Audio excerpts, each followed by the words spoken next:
बनाउँदैछु साथीहरू। चाहिँ यसरी उमाल्दैछु। यो टमाटर चाहिँ अचारको लागि हालेको। हल्दी र नुन हालेर चाहिँ यसरी मजाले उमालेँ। अब अर्कोपट्टि चाहिँ सब्जी बनाउँछु। यसमा हालेँ तेल। तेल चाहिँ अलिक मजाले नै हाल्नुपर्छ नि त्यसमा, राम्रो लाग्दैन नि त।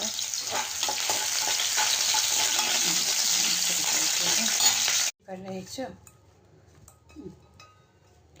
सबै भेजिटेबलहरू टिपाइरहेको छु। अब धोएर मजाले पकाउँछु। अब मैले यो सब्जी मजाले धोएँ। मलाई चाहिँ सब्जी मजाले हालेको यसरी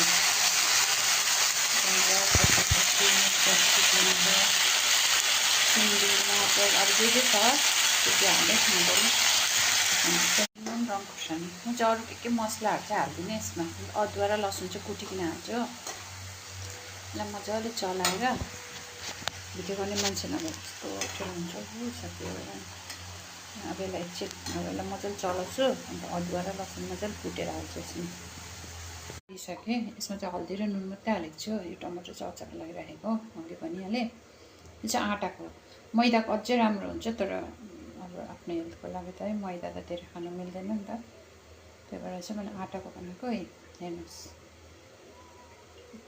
अब सब्जी मैले यसरी पकाउँदैछु। यसलाई ओभरकुक चाहिँ गर्नु हुँदैन। यो चाहिँ भर्खर हालेको र अब एकछिन चाहिँ पकाउँछु।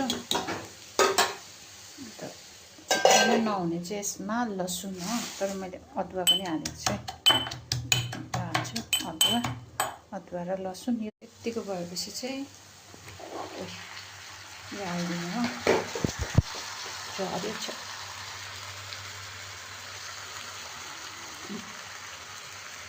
यत्तिको भएपछि चाहिँ यहाँ मैले हालिदिएँ।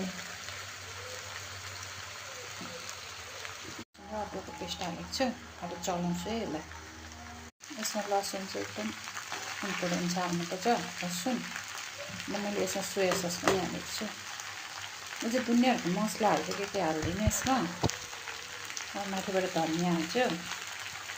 भयो पाक्यो। यस्तो सब्जीलाई चाहिँ ओभरकुक गर्नु हुँदैन, मिठो हुँदैन फेरि। लु हेर्नुहोस् यसको फाइनल लुक चाहिँ। कसलाई मनपर्छ निलिबी चाहिँ।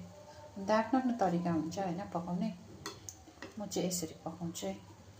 एकदमै धेरै मनपर्छ मलाई। मेरो हस्बेन्डलाई पनि धेरै मनपर्छ। आज चाहिँ उसले बनाइदियो भनेर बनाइदिएको। अब हेर्नुहोस् फाइनल लुक। प्लेटिङ गरेँ। अचार पनि हालेँ।